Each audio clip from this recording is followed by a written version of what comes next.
আসসালামু আলাইকুম সবাইকে। আশা করি সবাই ভালো আছেন। সবাইকে স্বাগত জানাচ্ছি আজকের ভিডিওতে। আমাদের আজকের ভিডিওতে আমরা জানব মার্কেট প্লেস থেকে যদি আপনি অর্ডার পেতে চান সেক্ষেত্রে কোন বিষয়গুলো আপনার খেয়াল রাখতে হবে বা কিভাবে আপনার কাজ করতে হবে। তো চলুন আমরা ভিডিওর মূল টপিকে চলে যাই এবং জেনে আসি মার্কেট প্লেস থেকে কিভাবে ইনকাম জেনারেট করা যায় বা কোন বিষয়গুলো আপনার খেয়াল রাখতে হবে। ওকে, সো মার্কেট প্লেস বলতে আসলে আমরা কি বুঝি? প্রথমে আমাদের সেটা জানতে হবে যে মার্কেট প্লেস বলতে আসলে আমরা কোনটাকে বোঝাচ্ছি। তো মার্কেট প্লেস হচ্ছে, যদি আমরা খুব সহজভাবে বলতে চাই তাহলে আমরা বলতে পারি যে মার্কেট প্লেস হচ্ছে এমন একটা জায়গা, যে জায়গা থেকে আমরা কি করি, যে আমাদের স্কিলটাকে সেল করি এবং সেখান থেকে আমরা ইনকাম করি। স্কিলটা হচ্ছে ডিজিটাল মার্কেটিং একটি স্কিল হতে পারে, গ্রাফিক ডিজাইন বা ভিডিও এডিটিং এগুলো একটি স্কিল। যেমন আমরা যদি মার্কেট প্লেসের কথা বলি, আমাদের ফাইভার একটি মার্কেট প্লেস এবং আপওয়ার্ক মানে জনপ্রিয় যে মার্কেট প্লেস আর কি। মার্কেট প্লেস অনেক আছে, তার মধ্যে জনপ্রিয় যে মার্কেট প্লেস সেটার যদি আমরা বলি সেক্ষেত্রে আমরা বলতে পারি যে ফাইভার এবং আপওয়ার্কের কথা। এই যে আপওয়ার্ক, এই যে আপওয়ার্ক, আপওয়ার্ক এবং এদিক থেকে আমরা ফাইভারটাকে ওপেন করে নিচ্ছি। সো মার্কেট প্লেস হচ্ছে এইগুলো, যে এই মার্কেট প্লেসগুলোতে বিভিন্ন রকম স্কিল রিলেটেড কাজ পাওয়া যায়। তো সেই স্কিল রিলেটেড কাজগুলো আপনাকে এখানে সেল করতে হবে। ওকে, সো এই মার্কেট প্লেসগুলোতে যদি আপনি সেল করতে চান সেক্ষেত্রে আপনার কি প্রয়োজন হবে? আপনার যে কোনো একটি স্কিল প্রয়োজন হবে। যেমন আমি এখান থেকে যদি এখানে আমি হচ্ছে সাপোজ এখান থেকে আমি ডিজিটাল মার্কেটিং বা এসইও, সাপোজ আমি এসইও লিখে সার্চ করলাম। এসইও লিখে সার্চ করলে এখানে দেখেন প্রচুর পরিমাণ এসইও এর কাজ চলে আসবে। সো এই কাজগুলোতেই আপনি যখন দক্ষ হবেন বা এক্সপার্ট হবেন এই কাজগুলো আপনি করবেন। একই রকমভাবে আমরা ফাইভারে যেতে পারি, ফাইভারে গিয়েও আমরা হচ্ছে এসইও লিখতে পারি, বা যে সার্ভিস আমরা দিতে চাই সেটা লিখে আমরা সার্চ করলে এরকম অনেক গিগ বা সার্ভিস আমরা পেয়ে যাব। ওকে, সো এই যে বিষয়টা, যে এই যে কিছু জায়গা বা অনলাইন কিছু প্ল্যাটফর্ম আছে, যেই প্ল্যাটফর্মগুলোতে অনেক সার্ভিস কিনতে পাওয়া যায়, সেটা হচ্ছে অনলাইনে বা ভার্চুয়ালি, এগুলোই হচ্ছে ফ্রিল্যান্স মার্কেট প্লেস। সো ফ্রিল্যান্সিংয়ের ক্ষেত্রে মূল সুবিধা যেটা এখানে, যেহেতু ফ্রিল্যান্স হচ্ছে একটা রিমোট একটা পেশা, বা মার্কেট প্লেসে আপনি রিমোটলি কাজ করতে পারবেন। সো এটা আসলে সবার জন্যই সুবিধাজনক। ওকে, সো এই যে মার্কেট প্লেস, এই মার্কেট প্লেসে যদি আপনি কাজ করতে চান সেক্ষেত্রে আপনার প্রথমেই যেটা প্রয়োজন হবে সেটা হচ্ছে যে এই মার্কেট প্লেসগুলোতে আপনার একটা প্রফেশনাল প্রোফাইল তৈরি করতে হবে। প্রফেশনাল বলতে যে খুব ভালো, মানে বিজনেস লেভেল বোঝায় বা বিজনেস মান আছে, প্রফেশনাল একটা সেলার অ্যাকাউন্ট তৈরি করতে হবে। এখানে অ্যাকাউন্ট তো দুই রকমের হয়, মানে সেলার, যারা ফ্রিল্যান্সার তারা সেলার অ্যাকাউন্ট তৈরি করে, এবং যারা হচ্ছে ক্লায়েন্ট বা যারা বায়ার তারা হচ্ছে বায়ার অ্যাকাউন্ট তৈরি করে, অর্থাৎ তারা তো সার্ভিসটা কেনে, আর যারা ফ্রিল্যান্সার তারা সার্ভিসটা দেয়। সো এখানে দুই রকমের অ্যাকাউন্ট হয়। তো আপনাকে যেটা করতে হবে, একটা প্রফেশনাল প্রোফাইল তৈরি করার জন্য আপনার সুন্দর একটি মানে ক্লিয়ার প্রফেশনাল একটা প্রোফাইল পিকচার লাগবে, আপনার নিজের রিয়েল একটা ইমেজ লাগবে, তারপরে আপনার সুন্দর একটা ডিসক্রিপশন বা বায়ো লাগবে আপনার, তারপরে হচ্ছে আপনার এক্সপিরিয়েন্স, আপনার এডুকেশন, তারপরে হচ্ছে আপনার ওয়ার্ক স্যাম্পল বা পোর্টফোলিও ইত্যাদি যাবতীয় বিষয়গুলোতে আপনার একটা প্রফেশনাল প্রোফাইল ক্রিয়েট করতে হবে, যার মাধ্যমে ক্লায়েন্টরা বুঝবে যে হ্যাঁ আপনি একজন প্রফেশনাল পারসন।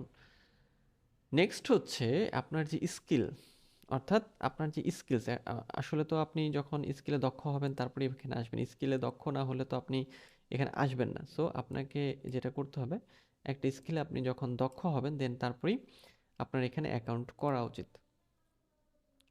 সো স্কিল আপনাকে কি করতে হবে, বাছাই করে নিতে হবে যে আপনি যে যদি গ্রাফিক ডিজাইন শিখতে চান, তো গ্রাফিক ডিজাইনের মধ্যে আবার অনেক সাব ক্যাটাগরি আছে, ডিজিটাল মার্কেটিংয়ের মধ্যে অনেক সাব ক্যাটাগরি। সো ওই ডিজিটাল মার্কেটিংয়ের মধ্যে কোনটাকে আপনি হাইলাইট করতে চান বা ফোকাস করতে চান এটা আপনার উপর নির্ভর করবে। দেন তারপরে আপনি হচ্ছে অ্যাকাউন্ট তৈরি করবেন, মানে ওই রিলেটেড কাজ করবেন এবং স্কিলগুলোকে সুন্দরভাবে সেখানে সাজাবেন।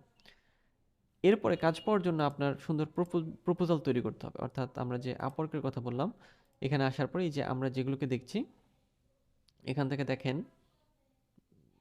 এখান থেকে আমরা যদি এটাকে ওপেন করি দেখেন, এখানে আমাদের যখন আমরা সাইন আপ করবো এরপরে আমাদের এখানে অ্যাপ্লাই নাও সেকশন আসবে, অর্থাৎ আমরা এখানে প্রপোজাল পাঠাতে পারবো। প্রপোজাল পাঠানো বলতে কি, প্রপোজাল পাঠানো বলতে এই যে এটা হচ্ছে ক্লায়েন্ট তার রিকোয়ারমেন্ট দিয়েছে যে সে এই কাজটা করিয়ে নিতে চায়, তার কাজের ডেসক্রিপশন এখানে দেওয়া আছে, তো কাজের বর্ণনা আসলে। তো এই বর্ণনা অনুযায়ী আপনি যদি কাজ পারেন, আপনি ক্লায়েন্টকে আপনি তখন পাঠাবেন যে হ্যাঁ আপনি এইভাবে কাজটা করতে পারবেন। সো আপনার প্রস্তুতি আছে কাজটি করার, সো আপনি কীভাবে কাজটি করবেন সেটা আপনি লিখে পাঠিয়ে দেবেন। অর্থাৎ জব অ্যাপ্লাই, এটাকে আমরা প্রপোজাল বা জব অ্যাপ্লাই বা বিড করা বলে থাকি। So simple. সো যদি আপনি ভালো প্রপোজাল লিখতে পারেন সেক্ষেত্রে আপনি বেশি পরিমাণ অর্ডার পাবেন। নেক্সট হচ্ছে রেসপন্সিভ হতে হবে আপনাকে। রেসপন্সিভ বলতে ধরুন এই মার্কেট প্লেসগুলোতে কী হয়, মার্কেট প্লেসগুলোতে যখন এই যে মনে করেন এর সাথে আপনি কথা বলতে চান, সেক্ষেত্রে আপনি কী করবেন, একে কিন্তু আপনি নক করবেন, তাই না, বা ক্লায়েন্ট এসে নক করবে। সো আপনি যদি রেসপন্সিভ হন বা সাথে সাথে আপনি যদি রিপ্লাই দেন, সেক্ষেত্রে আপনার রেসপন্স রেট বাড়বে, আপনার অর্ডারটাও আপনার পাওয়ার সম্ভাবনা বেড়ে যাবে। সো আপনাকে রেসপন্সিভ হতে হবে, সবসময় অ্যাক্টিভ থাকতে হবে। আপনি যত বেশি পরিমাণ মার্কেট প্লেসগুলোতে যত বেশি সময় অ্যাক্টিভ থাকবেন, আপনার গিগগুলো বা আপনার সার্ভিস ততই র্যাঙ্ক করবে বা আপনি তত টপে যাবেন। তবে এটা একদিনে হবে না, এটা কন্টিনিউয়াস বা ধারাবাহিক একটি প্রসেস। আপনাকে ধীরে ধীরে কাজ করতে হবে, ধীরে ধীরে লেগে থাকতে হবে, এবং দেন দেখবেন যে একদিন এক সময় আপনি সামনের দিকে চলে গিয়েছেন এবং অনেক বেশি পরিমাণ অর্ডার পাচ্ছেন। নেক্সট হচ্ছে পোর্টফোলিওর বিষয়, যেটা আমরা কিছুক্ষণ আগেই বলেছি, স্ট্রং পোর্টফোলিওর কথা। সেটা হচ্ছে আমরা অলরেডি বলে ফেলেছি একবার, যে আমরা যদি সুন্দর একটা হচ্ছে পোর্টফোলিও তৈরি করি, সেক্ষেত্রে আমাদের মানে যারা স্কিল সেল করেন বা যারা ফ্রিল্যান্সার, তাদের কাজ পাওয়ার সম্ভাবনা অনেক বেড়ে যায়। আর এরপরে যে বিষয়টা মাথায় রাখতে হবে সেক্ষেত্রে যে রিকোয়েস্ট, ফিডব্যাক অ্যান্ড রিভিউস। যখন আপওয়ার্ক বা ফ্রিল্যান্সার বা যে মার্কেট প্লেসের কথা আমরা বলি না কেন, ওখানে যখন আপনি কাজ করবেন, ক্লায়েন্ট আপনাকে হচ্ছে রিভিউ দেবে বা রেটিং দেবে বা একটা ফিডব্যাক দেবে। তো সেই যে ফিডব্যাক বা যে রিভিউ আছে, সেটা হচ্ছে আপনার পজিটিভ হতে হবে বা ভালো হতে হবে। সেক্ষেত্রে ক্লায়েন্টের সাথে যদি আপনার ভালো সম্পর্ক থাকে, ভালো সম্পর্ক তৈরি করে নিতে পারেন, সেক্ষেত্রে আপনি ক্লায়েন্টকে বুঝিয়ে বলতে পারেন যে আপনার কোন ধরনের রেটিং দরকার বা কিভাবে রেটিংটা দিলে ভালো হবে, সেটা আপনি তাকে বলে দিলে সে আপনাকে রেটিংটা দিয়ে দেবে। ওকে। নেক্সট হচ্ছে নিশ স্পেশালাইজেশনের বিষয়টা হচ্ছে যে যেহেতু আপনি সব বিষয়ে এক্সপার্ট হতে পারবেন না, আপনি নির্দিষ্ট একটি বিষয়ে এক্সপার্ট হবেন। সো ওই নির্দিষ্ট একটি বিষয়ে আপনাকে কি করতে হবে, একেবারে এক্সপার্টের এক্সপার্ট হয়ে যেতে হবে, বা এক্সপার্ট মানে আপনি সেরা হবেন এরকম আপনাকে হতে হবে। এতে করে কি হবে যে ওই রিলেটেড বা ওই নিশ বা ওই টপিক বা ওই বিষয় সম্পর্কে যত কাজ আসবে, পরবর্তীতে ওটা আপনিই করবেন বা আপনিই করতে পারবেন, বা দেখবেন যে আপনি ওটা পাচ্ছেন। এরপরে যে বিষয়টা আমাদের মাথায় রাখতে হবে সেটা হচ্ছে যে কিওয়ার্ডটাকে সুন্দরভাবে ব্যবহার করতে হবে। কেন কিওয়ার্ড আমরা ব্যবহার করব? এখন কিওয়ার্ড মানে ব্যবহারের বিষয়টা বোঝাই। আমি যখন এখানে এসইও লিখে সার্চ করলাম, মানে তখন এই গিগগুলো আমাদের সামনে আসলো। এখন ক্লায়েন্টরা কী করে, ক্লায়েন্টরা এখানে এসে বিভিন্ন রকম কিওয়ার্ড লিখে সার্চ করে। যেমন দেখেন এসইওর মধ্যে এসইও লিখে সার্চ হয়েছে, website SEO, YouTube SEO, Google map SEO, Shopify SEO, YouTube video SEO, SEO audit, local SEO. তো এগুলো লিখে কারা সার্চ করেছে? ক্লায়েন্টরা সার্চ করেছে।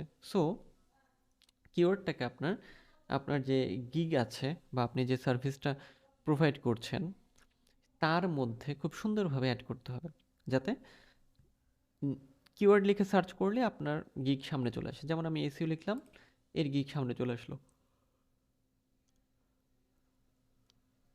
তার মানে সে হচ্ছে টপে আছে বা সে হচ্ছে র্যাঙ্কে আছে। ওকে। সো যদি আপনি এটা করতে পারেন, মানে এসইও করতে পারেন, মানে সুন্দরভাবে কিওয়ার্ডটাকে প্লেস করতে পারেন, কিওয়ার্ডটাকে সুন্দরভাবে ব্যবহার করতে পারেন, সেক্ষেত্রে আপনার অর্ডারটাও বাড়বে। আর এরপরে স্টেট প্রফেশনাল সম্পর্কে খুব বেশি একটা বলার নেই, যেহেতু এটা প্রফেশনাল একটা জায়গা। আমরা সুন্দরভাবে আমাদের অ্যাকাউন্ট সাজাবো, সুন্দরভাবে ক্লায়েন্টদের সাথে বা প্রফেশনালি হচ্ছে ক্লায়েন্টদের সাথে কথাবার্তা বলবো, যাতে তারা বোঝে যে হ্যাঁ আমরা হচ্ছে প্রফেশনাল পার্সন। ওকে।